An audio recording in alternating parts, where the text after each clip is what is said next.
Hi, I'm Krista with Playing with a Purpose.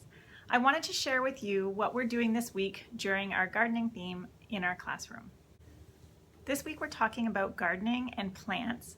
During one of our circles, we read Growing Vegetable Soup. It's just a simple story that goes over all the things necessary to grow vegetables. It goes over the tools we need, the seeds, the water, the sun, and at the end of the story, it talks about harvesting the vegetables and making it into vegetable soup. After we read the story, I bring out my big giant pot and a ladle and a basket of vegetables. And then I ask the children to come up one by one and ask them to help me make vegetable soup. Emma, can you put the broccoli in the soup? So then Emma would come and try and find the broccoli. Maddox, can you put the tomato in our soup? Everly, can you put the potato in our soup? If you have very young children, you can start by using more descriptive words. So you could say, Emma, can you put the orange carrot in the soup? That way she has an extra clue with the color.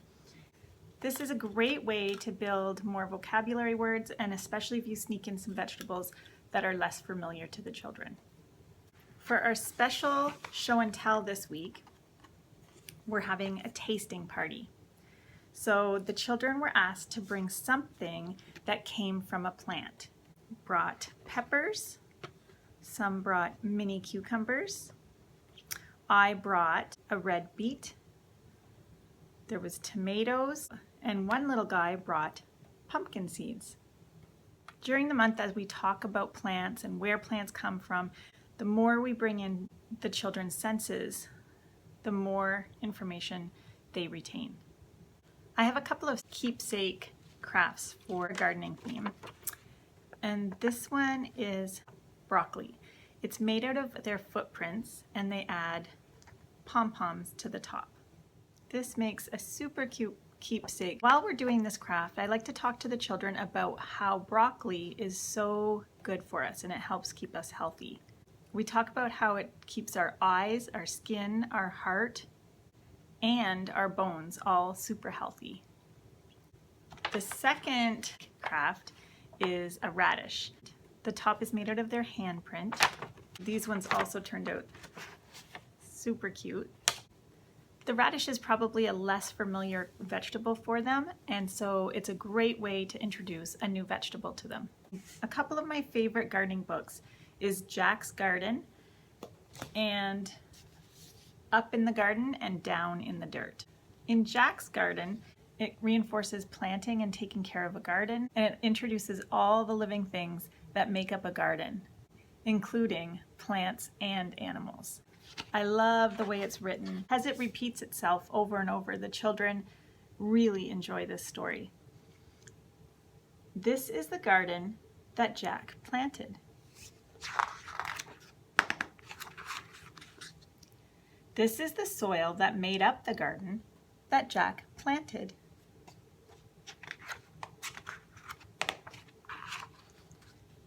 These are the seeds that fell on the soil that made up the garden that Jack planted.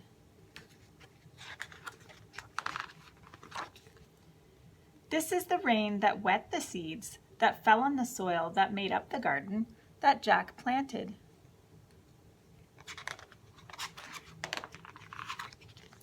These are the seedlings that sprouted with the rain that wet the seeds that fell on the soil that made up the garden that Jack planted.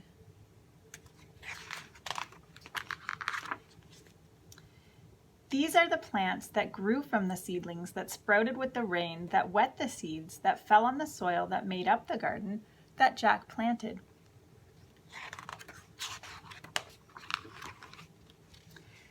These are the buds that formed on the plants that grew from the seedling that sprouted with the rain that wet the seeds that fell on the soil that made up the garden that Jack planted.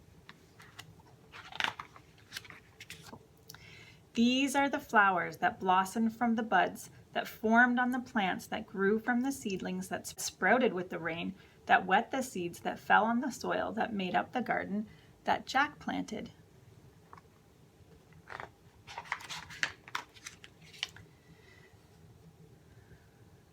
These are the insects that sipped nectar from the flowers that blossomed from the buds that formed on the plants that grew from the seedlings that sprouted with the rain that wet the seeds that fell on the soil that made up the garden that Jack planted. These are the birds that chased the insects that sipped nectar from the flowers that blossomed from the buds that formed on the plants that grew from the seedlings that sprouted with the rain that wet the seeds that fell on the soil that made up the garden that Jack planted. And this is the garden that Jack planted. So I love to read this story during our plant and garden week. In Up in the Garden and Down in the Dirt, you'll discover all the hidden things between the stems and the leaves and explore a whole other world that exists down in the dirt and where some animals even build their homes. So this is a super, super cute story. It helps children understand a whole other world that lives underneath the ground. A super cute garden craft is I just simply drew some green and brown squiggles on a paper, and I gave the children each a half a Brussels sprout, and I let the children dip the Brussels sprout in the green paint, and then they could paint along the green line to make some plants in their garden. I mixed some soil with some glue and let the children paint on some dirt. This is a great sensory experience for the children, and it makes the craft more dimensional, and I let the children pop some seeds into the soil as well so they could plant their garden. So this was a super simple craft to do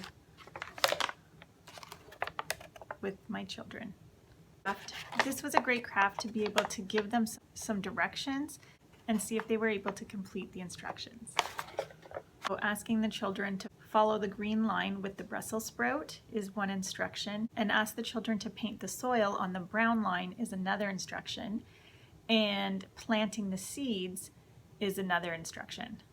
I like to break up those activities so that it's not overwhelming and we can just do one instruction at a time. For one of our circles, I drew a carrot, and I just put a question on here that said, do you like carrots? Yes or no? I picked up this cute paper tape and I just wrote the children's names on the paper. This just gives the children an opportunity to recognize their name when it's their turn to answer the question. So you can see that my class loves carrots. This is a great opportunity to count with the children. Let's count how many of us like carrots. 1, 2, 3, 4, 5. Gives the children an opportunity to understand that print has meaning, and the children are able to participate when they come up and look for their name and stick it to the carrot. My favorite carrot stories is called Too Many Carrots and The Carrot Seed. So Too Many Carrots is about a rabbit who insists on bringing so many carrots back to his home. And he gets to the point where he has so many carrots that his neighbor friends' houses collapse. Eventually, Rabbit realizes how greedy he was, and he invites all his neighbors and friends back to his house to have a carrot feast. So it's a super, super cute story. The pictures are super cute.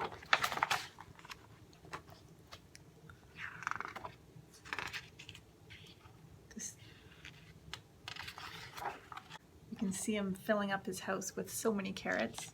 This is a great story to read during your plant and gardening theme. So this is a classic story about a little boy who plants a seed, and even his parents didn't think this seed would grow. But he perseveres and he continues to water it and take care of it until one day his seed sprouts. I like to incorporate teaching patience with this story. Patience is foundational to teaching self-control and taking turns. It's really important that we incorporate different opportunities in our classroom where children practice waiting. When we plant seeds, the children don't get to instantly see the plant. We have to wait until the seeds sprout. I love to pair this book with teaching children about waiting. To go along with these two stories, we made a super cute carrot craft. Very similar to the garden, we used the glue and the soil. This is a great activity because it goes along with our story. It teaches about root vegetables. Some vegetables grow on top of the soil, but some vegetables grow underneath the soil, and these are called root vegetables. And it's a great sensory experience as well.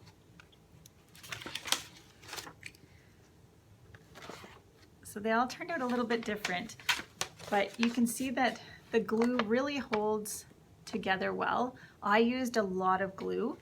It's very thick and it doesn't come off at all. It's really stuck there well. I hope you enjoyed some of these gardening and plant ideas, and I hope you'll be able to use them in your classroom. I'm Krista with Playing with a Purpose. I'll see you next time.